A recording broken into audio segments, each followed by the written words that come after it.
Hey, what's up YouTube? We're back with another video. Today we're going to be discussing the new patch, everything that's been added, all the new Illuminate enemies, talking about rank 300, talking about all the changes that they've made, and just giving you guys an overview of what you need to do for this patch, what have you missed, and how the hell do you kill the new enemies. Let's get into it. So first, starting at the patch notes, big changes and just lots of new things added. We got two new enemies with the Crusher. We're going to go over them in a little bit. And the Wretch, they look awesome. We're also be getting some new biomes pretty soon. They've kind of teased them with different trailers. Looks like forested planets with lots of alien foliage and stuff like that. Pretty cool. Very purple. Neat. SEAF support. They've basically buffed the SEAF. They are so much better. And there's a new SEAF modifier that you're going to see on the planets, which is like basically like periodically throughout the mission, you're going to have like pelicans come down and drop off, like, I think it's usually 3 SEAF squads at a time. You can now interact with the SEAF. You can like do the hug emote. You can do some of the, firm handshakes and stuff like that with them, which is pretty cool. They will stim you and use stim pistols. They have machine guns like MG43s. They're awesome. They are a lot more effective, and the new modifier does really help, and it makes the world feel more like a battlefield, right? Rather than just like you guys versus everybody, it feels like it's your faction versus their faction, which is really cool. Love that. Level increase is here. We went from 150 to 300. We went from needing, I think it's like 1.2 million experience for 150 to like 10.5 to 11 million experience for rank 300. Yeah, crazy. So for those wondering like, hey, I really need a number go up system in HD2, it's here, and you can grind till your heart's desire. Getting to 300 will take you a long time. The devs suggest that on average, it'll probably take most people to get to level 300 about 3,000 hours. I have played about 4,000 hours, so we're a little bit ahead of that. The new ranks I will show off because we are rank 300. Let me just grab the titles for you. The titles are as follows. So we're starting off with Super Private, which was 150, 5-star Super Private, 10-star Super Private, Ranger Eagle class, Ranger Bald Eagle class, Dive Master, First Dive Master, Dive Master Major, Command Dive Master Major, Master Dive Master, Master Dive Master Major Omega, Max Rank Affinity, Max Rank Affinity +1, rank 300 as the top. Pretty cool. It will take you guys a long time. I've been playing for a long time, let me tell you. I'm at 13.2 million with 2.6 thousand in mission time. I think it's like 4,000 because I spend a lot of time yapping on the ship. But yeah, it'll take you guys a while, but you have a long road ahead, and I don't think like Arrowhead and HD2 is going anywhere, so it's gonna be okay. You have lots of places to go with it. Next, we have expanded emote slots from 4 to 8. That's great to see. And we got the new War Bond, which I've already made the video for. If you haven't checked it out, it was posted before this one. All my thoughts are in there. Go check it out. It is a great War Bond. Spoilers though. We got some Gator upgrades. Basically, the Gator does not suck as much. That is the one that's on like Omicron, the bug homeworld. For those missions, it's basically just faster, better handling, and the bugs will not tunnel vision as much. The Constitution got stripper clips. It's no longer a super meme challenge weapon. Now it's just sort of a meme challenge weapon. It's still not the greatest, but it is better. It's got a pretty damn fast reload speed if you fully extend the magazine. Pretty sick. Next, we got the assisted reload. I have been begging, and I mean begging, Arrowhead to change reload for the longest time. Basically what they did is if you have your backpack and your recoilless, a teammate can walk up to you while you're aiming down sights and just help you reload it. You don't have to wear their backpack anymore. It's amazing. It's amazing. It will pull from the player's shooting backpack first. If you also have a backpack, it will pull from your backpack if you're assisting them first, right? So you're kind of like donating your ammo when you go to help reload them. I kind of wish it was the other way around first, but it's okay. It works really well. It's awesome. And also you can drag people around with you. And in general, it just feels better. Like they've improved the system around assisted reload. So huge W there. Happy, very happy about it. Some other things that they've done is they've added icons when you are choosing your stratagems. You'll see if it's a backpack weapon or a drop weapon. So like, leveler, like you shoot it and then you drop it on the ground. There's a little down arrow and it's nice. It differentiates stratagems a lot better. I'm sure you've made the same mistake as me, as you've picked the commando instead of the spear by accident. The two icons are very similar. Now there's a clear icon in the top right hand corner differentiate the two, which is fantastic. Heavy landing duration. So when you like fall off a cliff and it's only like 10 feet and your character like squats and kind of sits there for a bit and takes a lot of damage, they basically just sped it up so you're not sitting there as long, which is nice. Stim action. So let's say when you go for a stim and then like it doesn't go through, it's like a dead input. That should be reduced now. They previously did this with reloads. It basically just saves your input. Let's say you go for a reload but you get shot at the same time, it would cancel the reload and not go through. But now you'll recover from getting shot, then you'll do the stim or reload, right? So it works well. Less dead inputs, which is fantastic. Ammo rebalancing for short mags. Basically, short magazines for the weapons that are here is good. Very good. Like you can get 24 mags on the spray and pray if you wear the siege ready armor at the same time. And it's to the point where you have so much ammo, it's hard to run out. And that sounds crazy, but trust me, it's nuts. Short mags are very good. Short mags already reduce the reload speed and give you more ergonomics,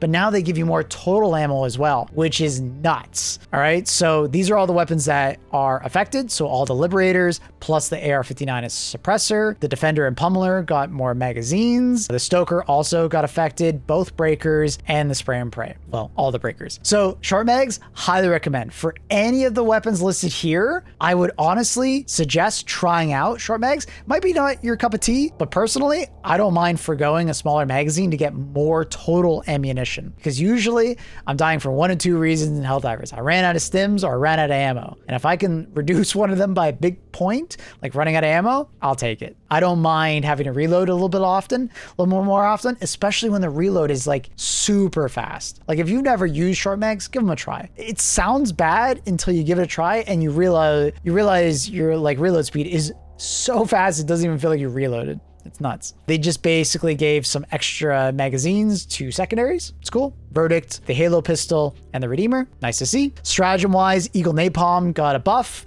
Basically just more fire, bigger radius, bigger VFX. It looks way more like Tropic Thunder, like that special effects. It's really cool. And tank mines got more durable damage, and also just their explosion radius will be more akin to what it actually looks like visually, which is sick. Enemy wise, hunters couldn't really damage FRVs before, but apparently now they can. Neat. These are for the mechs, like the Illuminate mechs. Basically, your ballistic shield just didn't really do anything against them, and now it will. So you can kind of sit there tanking against it, which is pretty neat. Lots of crash fixes, lots of like individual like bug fixes, like sway and reload times weren't properly displayed in the armory. Now they will actually work, which is nice. I'll kind of scroll through slowly and I'll kind of mention some ones here and there, but a lot of them are just like kind of just in general like fixes that we wanted to see over time. They're talking about like the speed on the Gator, talking about like Talon overloading and orbital lasers sometimes getting stuck on flying enemies and not doing anything, which was annoying. Exosuits getting stuck in trees. They shouldn't do that anymore. They should just destroy the tree, which is nice. The breakthrough exosuit would sometimes just lose its shield randomly. Apparently the hitbox for the arm was poking through the shield, so enemies were like hurting the arm, causing it to destroy immediately. That's fixed, luckily, which is great. The breaker drill was something that gets stuck on the roof of high missions and soft lock your mission. That sucked, but they fixed that, thankfully. Hopefully it's gone through. So yeah, lots of just like little things, and I've been like really happy with the changes. I'll let you like go through them, but you know, it's just good to see a lot of these things being iterated on and just being fixed. And as far as like, you know, there's always going to be people, what new bugs have been introduced? As far as day one goes, other than there's a crashing bug for some Helldivers on PC, just a heads up, if you are running into that, delete your app data for HD2, delete your shader cache, that's included in that. Verify your files, update your graphics drivers. If none of that works, contact support, maybe they can be more helpful. But a lot of people, one of those scenarios fixes it for them and then they can play the game. So hopefully that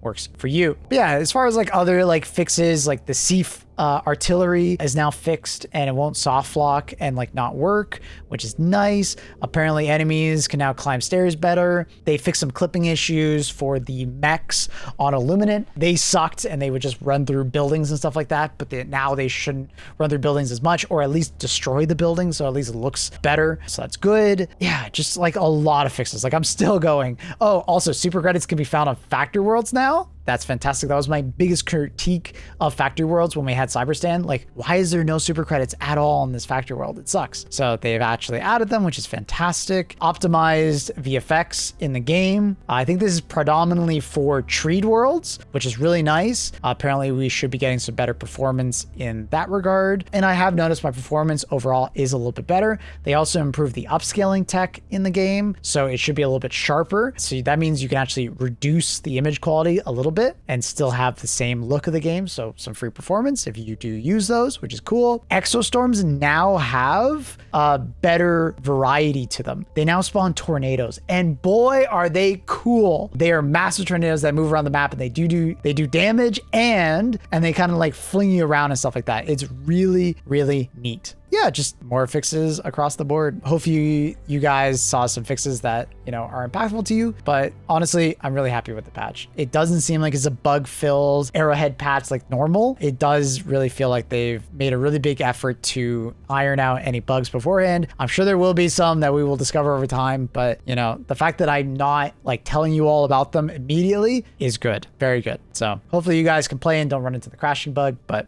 you know, strong. Good job, Arrowhead, in that department. Next, let's talk about what's happening in the galaxy. Obviously, creatures are coming out of the void. If you haven't been watching any of the trailers or anything like that, they're coming out and they are attacking Pact Rigabay. We need to defend this planet so we can go into the void, essentially, right? And the new units are attacking. They're called the Vote Snatchers, is their classification. And you will also see the heavy SEAF presence.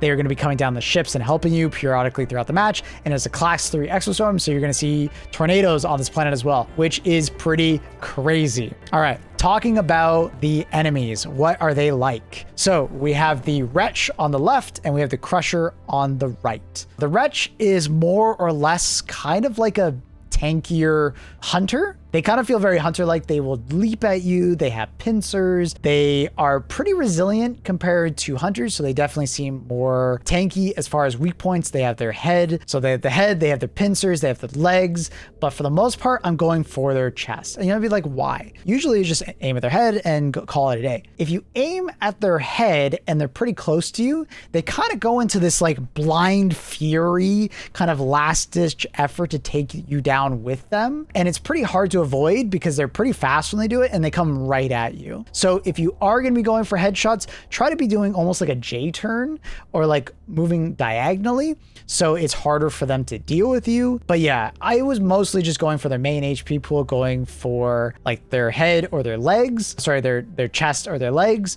But just be careful. If you go for the head, you'll be happy to know that they are pretty weak to explosive damage, obviously, and they are non-armored. They have no armor, but they can, like other light armored or no armored enemies, you can sometimes get a weird deflection if it's like a really glancing angle. So if you see randomly like a bullet deflect, it's because of that. It's not because they're armored or anything like that. So yeah, pretty easy to take care of, but gas, fire, and lots of like explosive damage / munitions is your way to deal with them.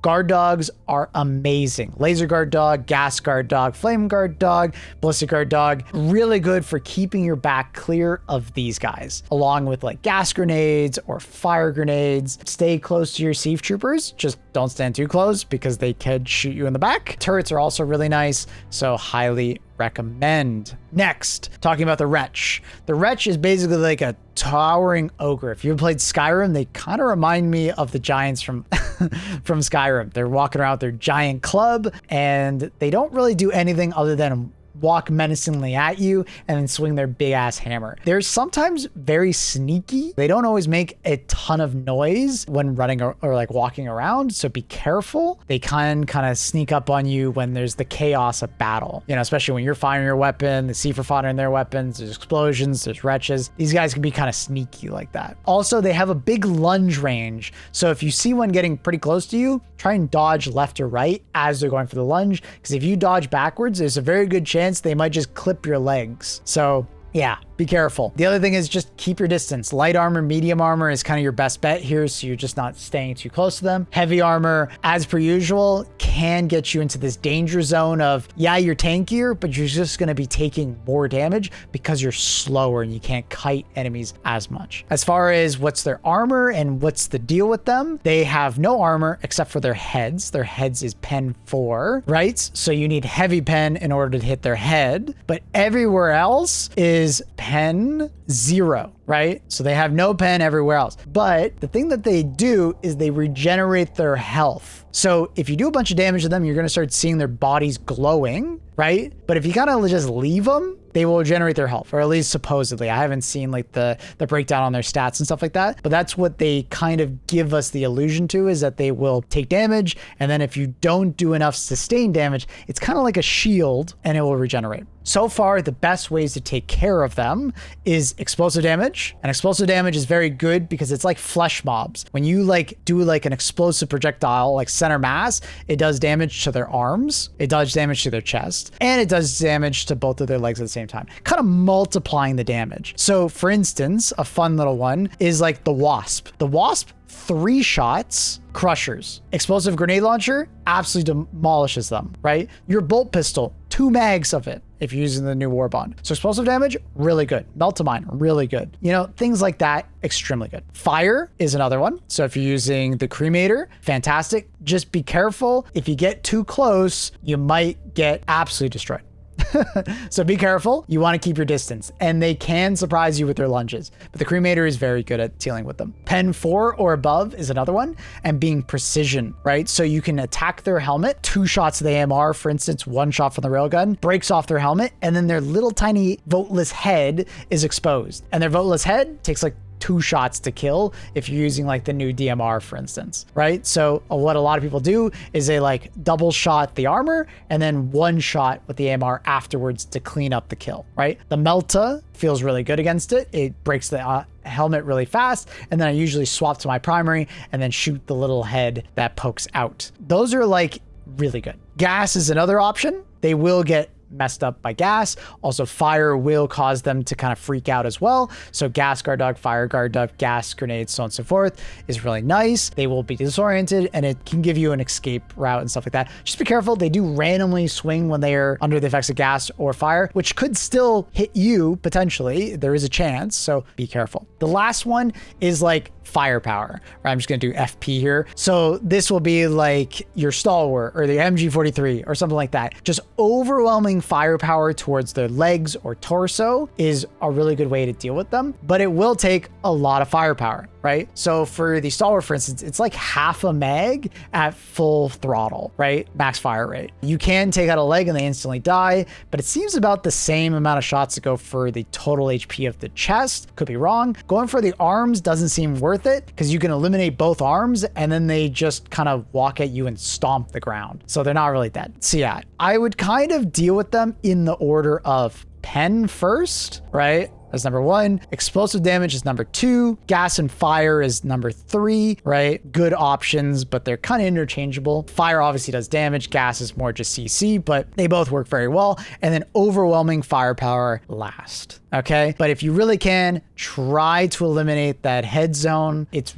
definitely the most efficient way to take care of them, especially lots of them. But, you know, red stratagems like 500 kg, orbital napalm, strafing run, your turrets like autocannon or rocket sentry, very good if you can protect them, obviously. You know, this extends to all your stratagems, you know, overwhelmingly, you know, there are lots of them. So keep in mind those ones. I won't list out all of them, but I think you will understand what I'm talking about here. So yeah, overall, the faction feels pretty tough. I thought it would feel pretty easy with the SEAF reinforcements, but even with the SEAF reinforcements, you're getting lots of spawns around you. And especially if you're on Riga Bay, you will most likely have Leviathans on the maps with you. I recommend not killing Leviathans for the most part, just hide from them. Leviathans just take so many resources to take out, and it doesn't always feel worth it because a lot of times they're just going to fly away from you and fuck off. And you could just like, obviously just spend more resources on the enemies in front of you. Turrets, guard dogs, red stratagems, in particular eagles, but maybe not precision eagles because of all the buildings. And do bear in mind, if you are going to use orbitals, your ship will probably need to reposition in order to shoot. So there's sometimes could be some lag on it. So yeah, very excited to go into the warp, but that'll probably be in like maybe the end of today. I think it depends on how fast we finish this major order. The bar is filling up. We need to defend this attack first, which they give us 1 day, 18 hours left, but you know, we'll see how long it takes us in order to do that before we go into the void. And we supposedly have some new missions and stuff like that inside the void. So very excited. And I will do an updated video if need be. Hope you guys enjoyed the video. I will be posting some more tier lists, and I will be making a tier list for the new Illuminate enemies. We're going to start with stratagems, then go to primary weapons afterwards. So stay tuned for those tier list videos. I will be posting them on this channel. So stay subscribed. And I want to do an armor video, and I want to do a warbond video as well. So lots of tier lists to come, and we will be streaming over on Twitch and YouTube. Remember, it's not this YouTube channel, it's Maplewood_TV, link down below. Come on by. Let me know what you think of the warbond. Let me know what you think of the patch. Let's talk about it, ask some questions. I will be live tomorrow morning, 3 a.m. EST, 9 a.m. Central European time, for those in Europe. And yeah, we normally stream for about 7 to 8 hours or so. So come on by. Much love, YouTube. Peace.